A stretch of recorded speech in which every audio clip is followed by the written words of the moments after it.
So we're starting a new series today called Picture This, and what we're going to be talking about for 3 weeks is picture this, picture if your life was different than it is today.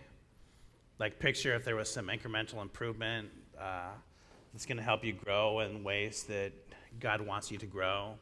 Got a number of resources. One of them is going to be in your bulletin this morning. It's this little sheet of paper right here. So each day, starting today, there's a Bible reading. Now, a Bible reading is going to have something to do with the topic of the day as well. So this is a great way to start your day. Just keep this is going to be online as well, but just keep this somewhere. Just think of what your life would look like. Picture this if every day for the next 3 weeks, your life started just with a simple scripture reading. So the first thing you're hearing every day is a short but profound word from God. Now, there's a little contest we're going to have. We want you to, for those of you who are active in social media and those of you who like to take pictures, there's 15 photo topics here. So what you'll do is you'll just take a picture of simplicity. You'd post that on Instagram or Facebook or Twitter or wherever you hang out. Use the hashtag WeOmaha, the hashtag, this is what we look like.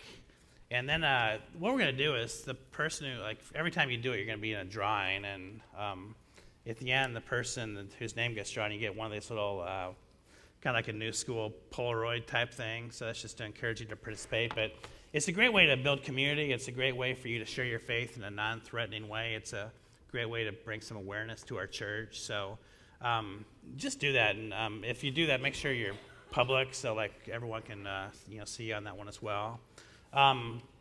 This morning I'm going to be talking about 4 things. So AJ and I did a wedding yesterday, and the way it worked is he played for a little bit, I talked for a little bit, then him and Nicole sang for a little bit. Nicole, where's she at today? She had a chili cook-off last night. Maybe that didn't work out too well for her. Nicole, if you're watching online, sorry. I couldn't resist. But so I'm going to talk for a little bit today, then AJ's going to play for a little bit. And welcome back, JD Hooten. JD was our bass player for years. JD got married, it was 7 years ago, right? We were just talking about that before church, and him and his wife, Heather, live in a different part of town now. But JD was such a valuable part of our church those first 3 or 4 years. So let's give JD a hand and welcome him back. On your sheets today, or on your chairs today, was this sheet here, and this is just going to be a practical application for what we're talking about this morning. So what I want you to do is I want you to fill in all these 4 blanks. You won't be able to do it now. You'll do it as I talk, as the band sings. But I want you just to write down some specific action steps this week that you're going to take, so that 2 Sundays from now our life can look a little bit different than it does this morning. So here's this morning. We're going to talk about prayer. That's how we're going to start off. That's the foundation for any change that happens in our life. What prayer will do is prayer will move us to simplicity. That's the next topic. Most of us would say, we're too busy, we're too overextended, things are too complex, so we move to simplicity. Simplicity basically means we have everything we need, we have most things we want. So simplicity then it leads to this place of gratitude because we're so blessed. And then this place of gratitude moves us to this place of generosity. Our culture teaches greed. Jesus teaches generosity, and that's what we're going to look at today. So what I want you to do is I want you to stand right now, and the band is going to lead us in this old song. It's called Down to the River to Pray. And before I talk about prayer, I want us to open up our hearts, open up our minds to the possibilities of prayer in our lives. So I remember the second time I almost died. I was 16 years old. So it had a big snowstorm. So 3 or 4 of us were going up to Mankato, Minnesota, and we're going to go skiing. So I was 16. The buddy that was driving was 18, and there was a 17-year-old in the car with us. And He had one of those like little like Ford Escort type cars back in the day, like just this really small, boxy car. And we were only about 10, 15 minutes away from Mankato. We're going down like a fairly steep hill, and it was one of those mornings like 29, 30, 31 degrees, so the wet pavement was kind of icing over. The guy was not a very experienced driver, a good driver. I didn't know that at the time until after this, but he locked his brakes going down the hill. So there's a semi coming the other way. We just missed the back of that truck, probably by about 10, 15 feet. Now there was another semi, an identical one, that was following him, probably by about 30 or 40 yards. So we actually just somehow made it right in between, like the two of these semi-trucks. Now the corner was curved, and basically like this was a ramp for us. And we went over the ramp and like we flew. So we ended up in the bottom of like this, kind of like a big ditch, probably about 30 or 40 feet down from the bottom of the road. Now we just missed like this great big cement drain. It was probably about 5, 7 feet wide or so. And we landed at the bottom of this thing, and thankfully it had just snowed, and like the snowblower had come through and like blew all the stuff to the bottom. So we actually landed like just on this great big like puffy pile of snow. Now I remember that after that though, like I seriously, like I remember like going down that hill like out of control, 35, 45 miles an hour, however fast we were going. And I remember like that was, at least at the time, it was a life-changing thing for me because I just saw life like flash right in front of my eyes. And I remember there was a time after that, like you have an experience like that, you get like religious really fast. Like I was praying, I was thanking God, and it lasted for a while. I don't know if it was a couple months or half a year or something like that, but gradually it kind of wears off. And so you've had those types of experiences before. A time in your life when you've grown, maybe it was like something like that. Maybe it was like you went to a camp, some type of spiritual experience where like life just really makes sense as far as like our spirituality goes. Then like we kind of fizzle off or cool down. Now think about like my sons, the 16-year-old and the 10-year-old. What do you think like our relationship would be like if they only came to me when they just needed something big? Like it wouldn't be much of a relationship, would it? I wouldn't really feel like their dad. I'd feel more like Santa Claus or something. Like, yeah, just come to me when you need something big. I'll give it to you, then go do it, and just come back whenever you need me again. Like that's not much of a relationship. Yet I think that like this is the way that some of us treat prayer. It's like, okay, we'll dial 911 and we know that God's going to be on the other end. And like I'll tell you as a dad, I'm interested in constant, consistent, daily, authentic, soul-bearing conversations as opposed to being treated like it's a genie in the bottle. As a pastor, one of the things I hear from people very frequently is I just want to pray better. I want to have a deeper and a more meaningful prayer life. So we're just going to talk about that just for a few minutes here. But I think we're going to give you some tools that can really help you succeed this morning. So, Gospel of John, chapter 15, verse 7. So Jesus is speaking here. But if you remain in me, and my words remain in you. So here he's saying, okay, I'm not a 911 thing, not just here when there's an emergency. If there's like this authentic, consistent, soul-filled conversation, if you remain in me, and my words remain in you, if there's like this consistent relationship, like get the promise here then. You may ask for anything you want, and it will be granted. So this is not a blank check. Jesus isn't saying here, okay, ask for whatever you get and I'll give it to you. It's like, okay, Jesus, ask for whatever I want and it'll be granted. I really need like a new card. I need it to be paid for and I need it to be nice. So keep your promise here.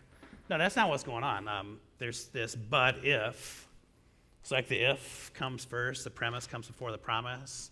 If you remain in me and if my words remain in you. So if we're connected to God, if we're discovering what God's will is for our life, then we're going to ask the right things.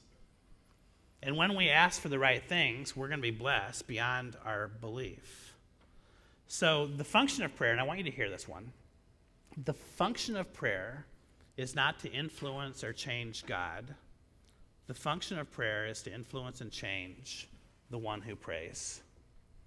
Like, our prayers aren't going to change God. God is unchangeable. God is the beginning and the end. He's the Alpha and the Omega. God doesn't change. But what God does is God changes people. And one of the ways that God changes people is through our prayer. So here's a way to get a flourishing prayer life. And what I'm going to do this morning is just give us 4 or 5 conversation starters that are going to help us in our prayer life with God. I'm going to give you the first sentence, and then what you do is you fill in the blanks. You tell the rest of the story. You're the one from this point that will do the consistent, authentic, soul-bearing conversation that will allow God to change us. So the first sentence is thank you for. So for some of you, this is going to be like profound. Like, instead of taking things for granted, what we're going to do is we're going to just give great gratitude to God, and this one thing will totally change us. Now think about if you spent your time thanking God for his provision instead of complaining about what you don't have. Like, that right there changes your life. All of a sudden you go from wanting more to having enough, and that's like this blessed place in life. So if you're in a small group, what I want you to do maybe this week for your small group is just start off with this prayer. Like, thank you for, and then go around the circle and just listen to what everybody in the circle is thankful for. That right there will change your small group. If you eat dinner with some people in your family, I think it'd be really cool. Especially if you got little kids, like 2-year-olds and 5-year-olds and 14-year-olds, they're all going to get this. Like, let's just start off our meal together, being grateful to each other and being grateful to God. That right there is going to change the next part of your meal, guarantee it. Like, here's an example of how this works. Like, I could have woken up this morning and focused on all the issues that I got to deal with, or I can wake up in the morning and I can just like give God thanks. So it's like, okay, God, I want to thank you that I was able to be part of this wedding yesterday. It was just like such a cool and sacred moment. And thank you for letting me share that time with these people. And thank you that my son got home safely from his debate tournament in Kansas City last night. And even though it was 1:30 in the morning when they got back and I'm tired, thankfully he's back. And like all of a sudden, things change, right? So thank you for is the first one. The next one is going to be, let me more fully receive your grace. Let me more fully receive your grace. Now, grace is the thing that you need. Grace is how the world began. It's how the world is going to end. Here's grace. Grace is forgiveness for our past. It's power and wisdom and courage for today. And it is hope for tomorrow. So, Lord, help me experience these things.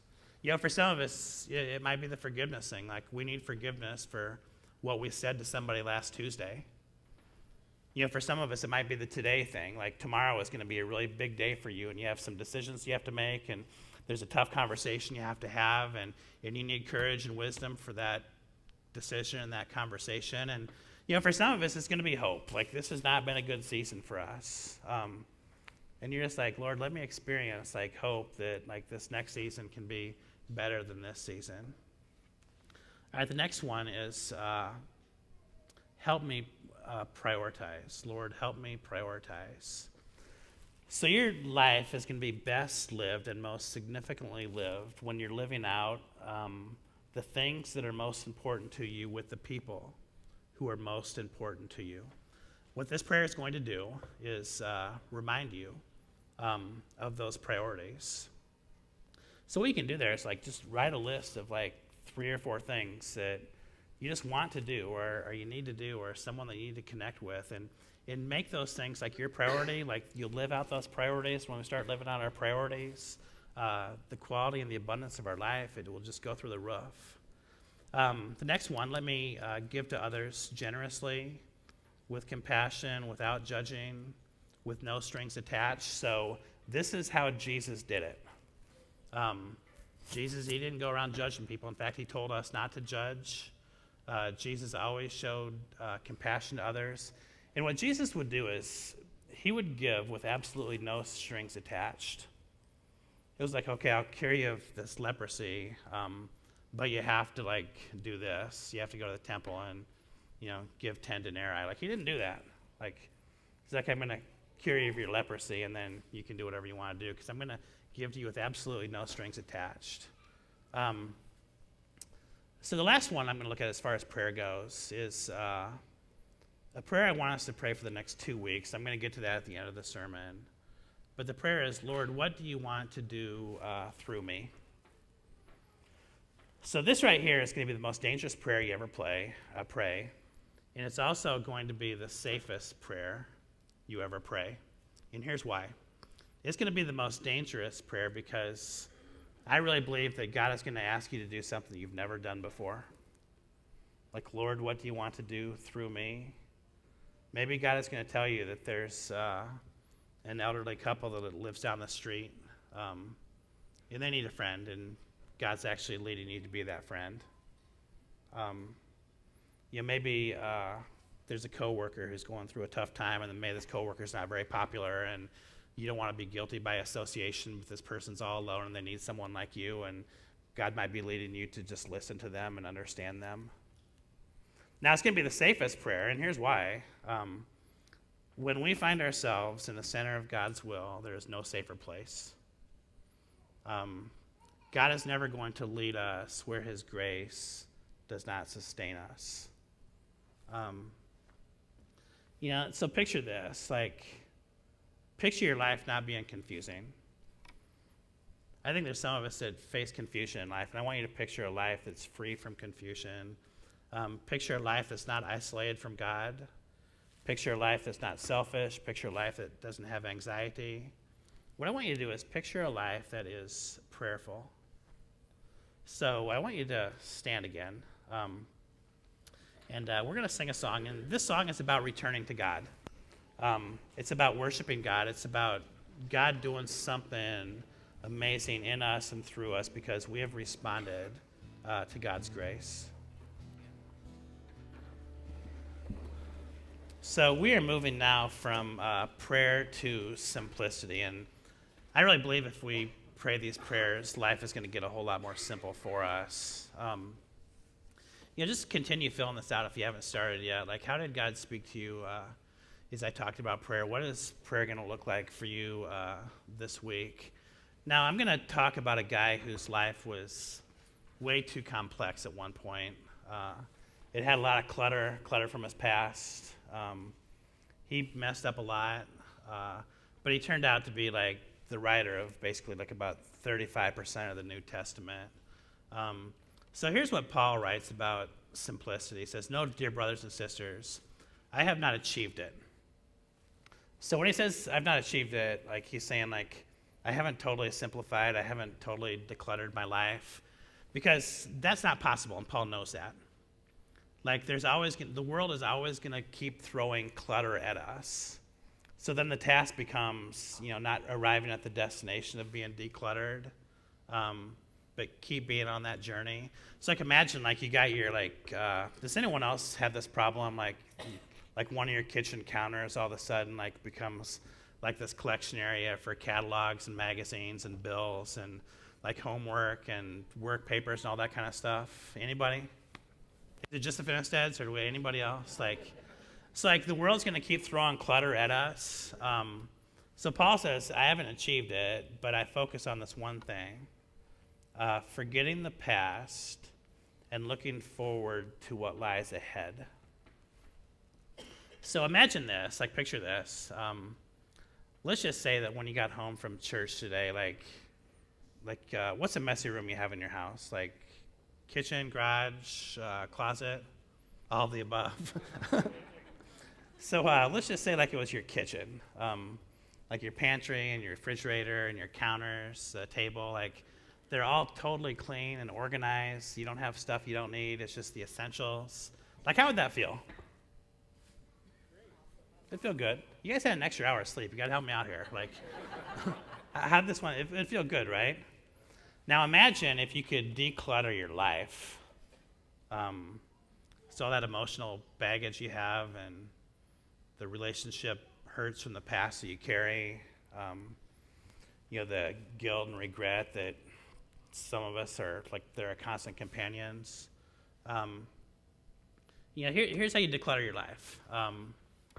Number one is you get past your past.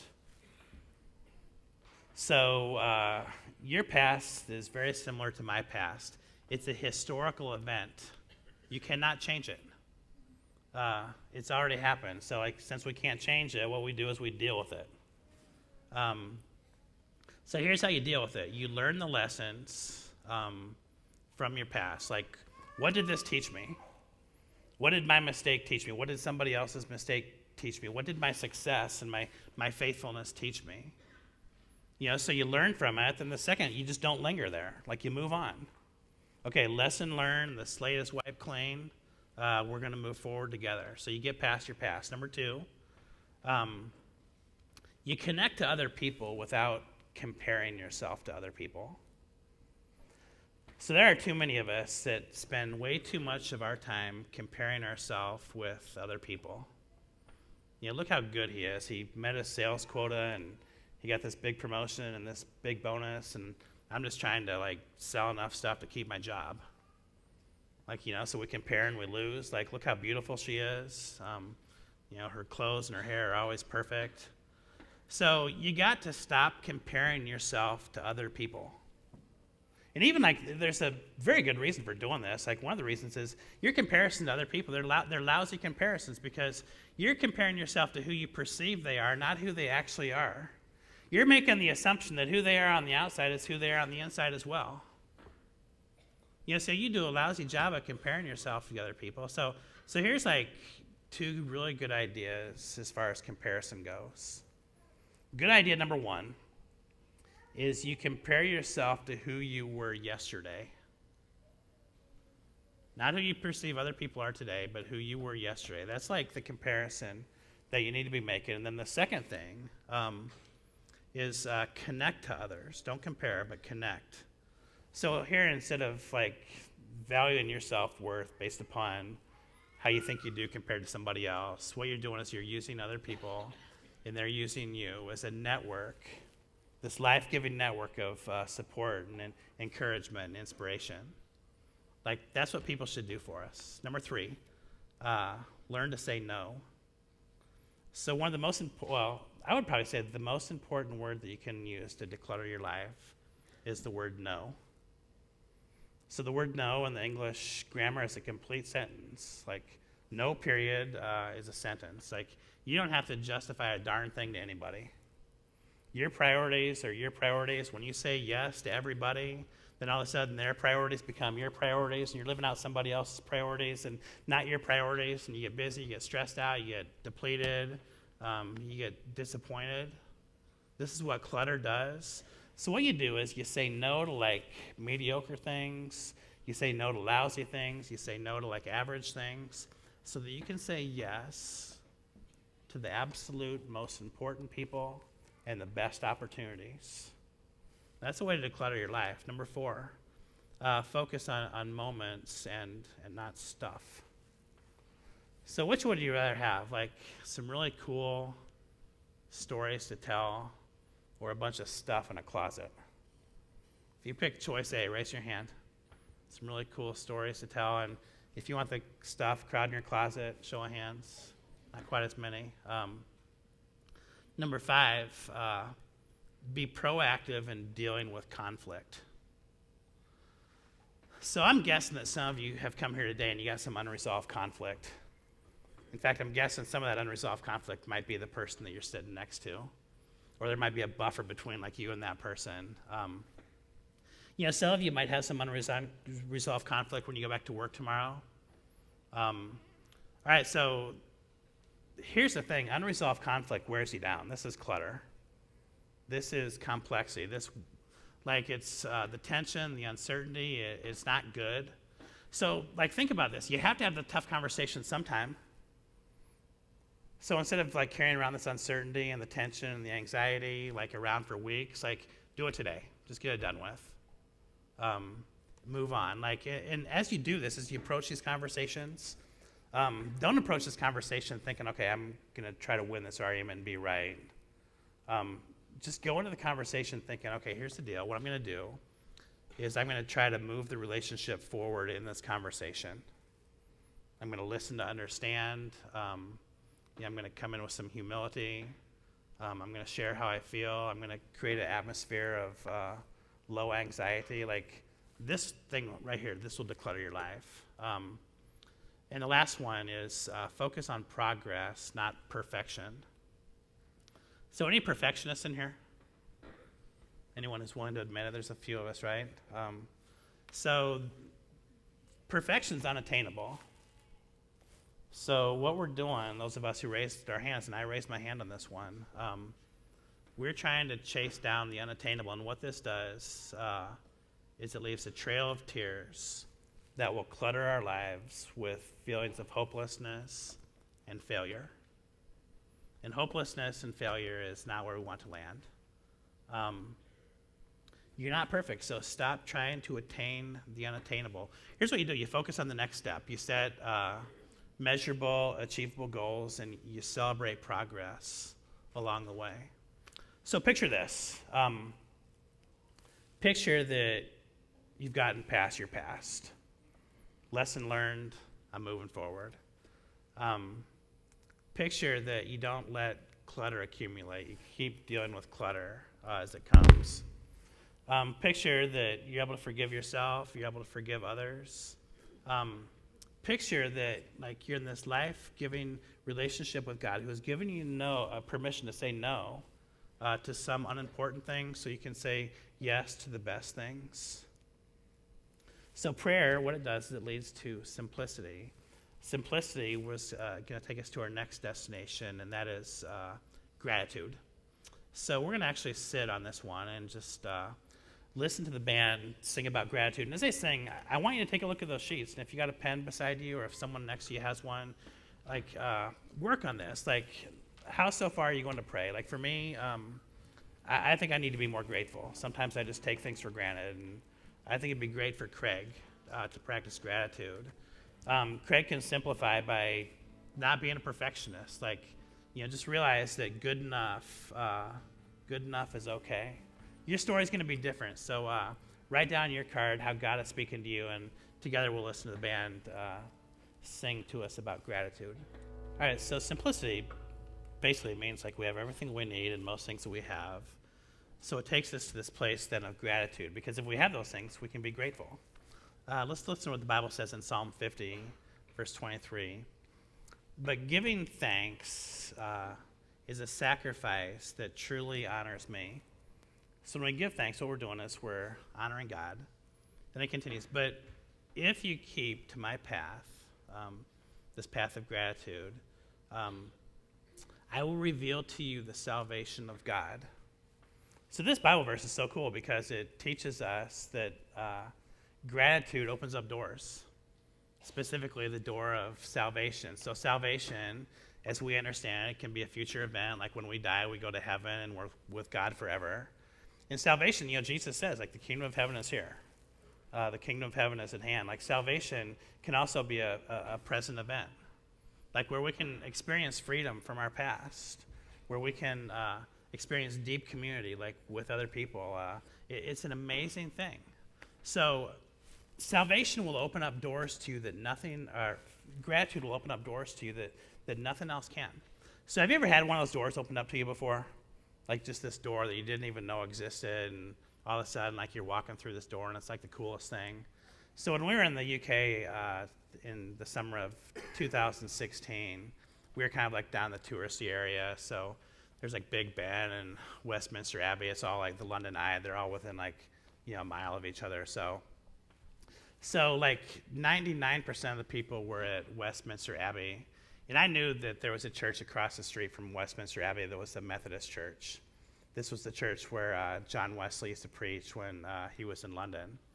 So there was like 6 of us that were at this Methodist church as tourists, and 4 of them were in my family. But being a Methodist clergy, like this place, like it just fascinated me. And I stood next to the picture or the statue of John Wesley. I went and went to the sanctuary where he would have preached. And so the tour guide like was actually looking for business, and he comes up to us and like he wanted to show us around. And I explained to him that I was a Methodist pastor from the United States, and all of a sudden it looked like he had just won the lottery. Like he wanted to show us every square inch of that building. So he showed us pretty much every square inch of that building. I wasn't sure I wanted to spend quite that much time there. But near the end of the tour, he took us through a door, and this was at the top of the church, probably about 3 or 4 stories tall at this point, which would be a very tall building for that part of London. And through this door was a balcony. He says, we don't let people out here, but you're a pastor and I want you to see this. And he took us out there, and it was right across the street from Westminster Abbey, looking down from 4 stories tall. Like we could see Big Ben. It was just like right there, and the London Eye was in the background. And this was like a photographer's paradise. Like it was a dream come true. And what happened, there was a door that was open for me that I didn't even know existed. Now gratitude is going to do that for us. Here, gratitude, like God says, I will reveal to you the salvation of God. Like gratitude will do this for us. Like it opens up our hearts. Like when we're grateful for like what we have, all of a sudden I'm gonna give you more because you're gonna be grateful for that as well. And it just opens up doors. So here's how we do it.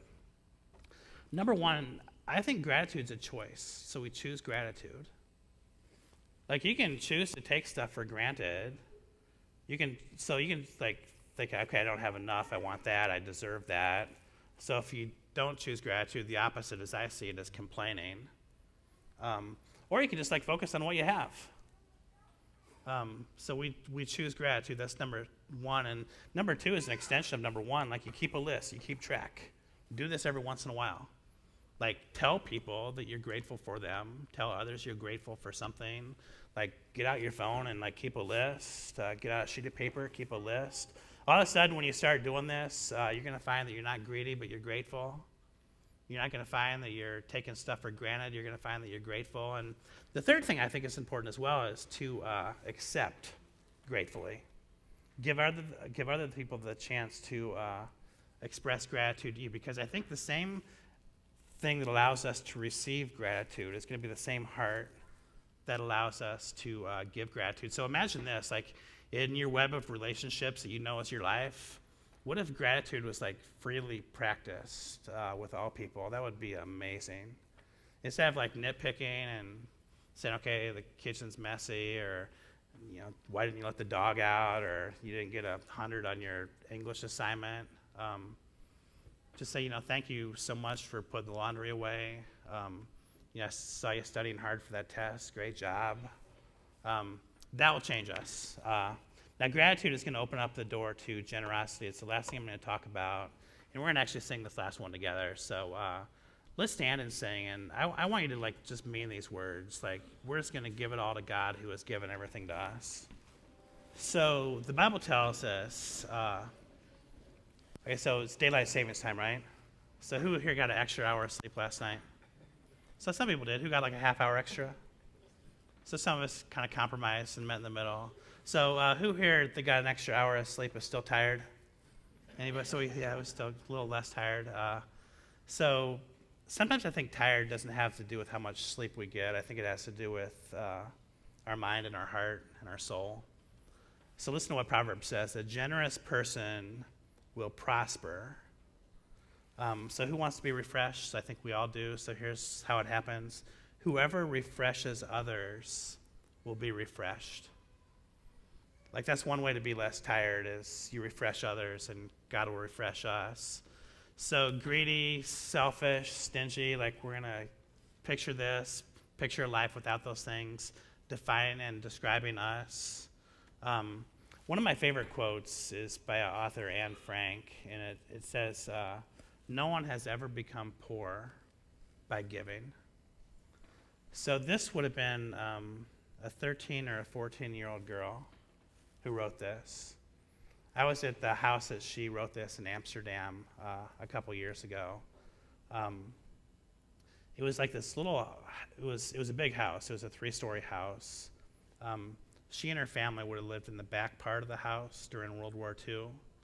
Her family was Jewish, fairly affluent, but when Germany took over the Netherlands, she had to hide to save her life, and eventually they came and found her anyway, and she went to a concentration camp, and she died as a teenager.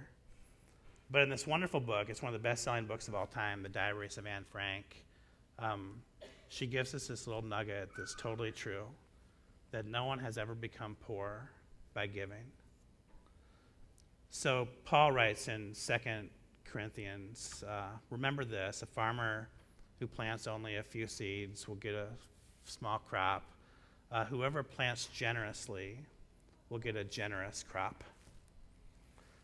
So if you want to harvest, the principle is generosity comes first, the harvest comes second. When we refresh others, we're going to be refreshed. So can you show the first picture of the boys? So you can't, there's some light pollution up there, but that's Benjamin and David, probably about 7 years ago on the John Deere Gator we have, this little Gator, and so this Gator has taken hundreds of trips to the swimming pool across the street from our house. Like, we just load up all the stuff in the back, and the boys would get on this Gator, and they would just drive it across the street, and they were so excited they'd park there and get all the stuff, and we'd go swim in. Then we started taking it to Fairway. So I kind of live in between the swimming pool and Fairway. We just take this little trail. We'd cross the street, go through the Fairway parking lot.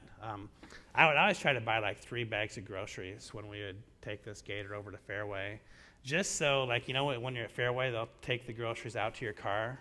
I just wanted to like see the expression on the carry-out person's face when, you know, it's not like a Ford or a Volvo or whatever. It's a John Deere Gator, and I always parked it in the parking slot closest to the handicap spot, which is like closest to the door, and they would always get the biggest kick out of that. So my little guy David, he's in 5th grade, and I wear a size 9 shoe.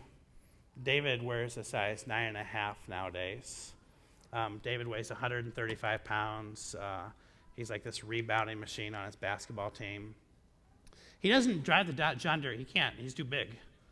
So like we got this John Deere Gator, and I asked the boys, what do you want to do with the John Deere Gator? And we don't really know this family very well. They just moved in a couple years ago. They got like probably about a 5 or 6 year old and a 2-year-old. And the boys unanimously wanted to give the Gator to these 2 young men right here.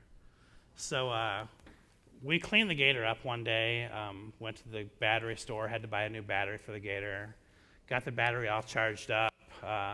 The boys went down to the house, knocked on the door, got the 2-year-old and the 5-year-old and the parents, and they're all kind of like nervously like walking down to these weird neighbors that don't even know them that are going to give them something. And like these 2 boys have been in love with this Gator ever since.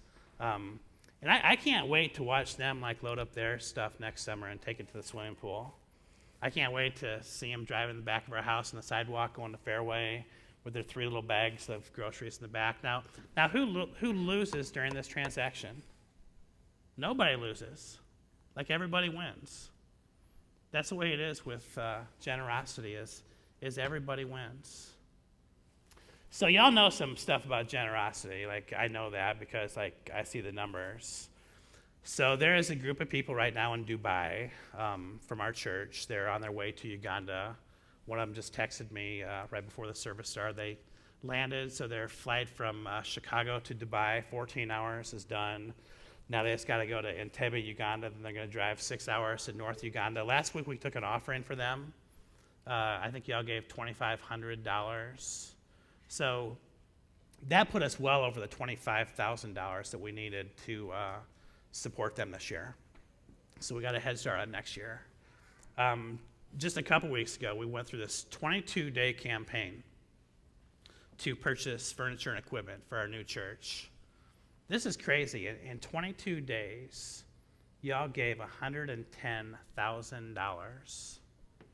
Back in 2012, when we became a church for the first time, separate from our parent church, Faith Westwood, our total giving for the year was like $360,000. He almost gave 30% of our total budget like 5 years ago in 22 days. That's amazing. So our giving to the budget this year is up 11%, which for a church in the middle of a capital campaign, for a church that supports missions as much as what we do, like, is absolutely phenomenal. Like, some of you sacrifice, you commit, you have faith, you take risk, and you understand that you have never once become poor by giving. You understand that when you refresh others, that you're refreshed as well. Now, picture this is also our stewardship budget awareness campaign for 2018. So 2018 is going to be the time when we ask for the biggest increase in the history of our church. And this is just going to happen one time. This will be an adjustment because have any of you ever moved from like a rented house to a house that you own? Anybody ever done that? Did it cost you more money? Okay, so welcome to my world. So 11% this year. Next year, we're going to need to increase our giving 16%. Now, we've only done this one or two other times in our history, and it's usually happened because of our growth. But this is not everybody else's responsibility. This is everybody's responsibility. You know, so I find myself in this narrative as well. And I'm not going to ask you to do a darn thing today except one thing, and that's pray. Now, this week, you're going to get a brochure. You're going to get your commitment card that we're all going to turn in 2 weeks from today about our projected giving for 2018. So we can continue to plan and pray and prepare. I was out at the building on Friday. I have a new boss. He's our district superintendent. He started in July, and he wanted to see the new building, so I got to take him out there. And I hadn't been out there for a few weeks, and it is absolutely amazing. It's so cool. Like, they got all the walls up now, and you walk in, like, you can see how big the sanctuary is going to be, how big the gathering area is going to be. You can see, like, the kids' large group area. Like, it's amazing. I love watching it. And we have, like, this amazing, once-in-a-lifetime opportunity that is in front of us to reach people in this city and beyond this city like we never have before. So the prayer I want you to pray is this: Lord, what do you want to do through me? That's the only thing I want you to do this week, is just pray that prayer. Lord, what do you want to do through me? Like I said, this is the most dangerous prayer you can pray, but it's the safest prayer that you can pray because God is going to take us to places that we've never been before. But when we're at the center of God's will, we're going to be totally safe because God's will never take us where God's grace does not sustain us. So we're going to close now, and the band's going to sing one more song, and it's about surrender. We're going to just sit for this one. Just listen to a few of these verses as we just look at what it means to fully surrender ourselves to God so that we find ourselves in the middle of His will. Hey, if you had a chance to fill this out, great, keep it. If you didn't, if you don't have a pen or something, maybe take a picture of it or take it with you and fill it out when you get home. If you have like a phone or something, you can take notes on that. Encourage you to do that. But I think the quality of picturing a preferred future and moving forward is some really tangible action steps that we're going to take this week. So I really want you to fill this out before you leave and just know specifically how God is going to work in your life this week.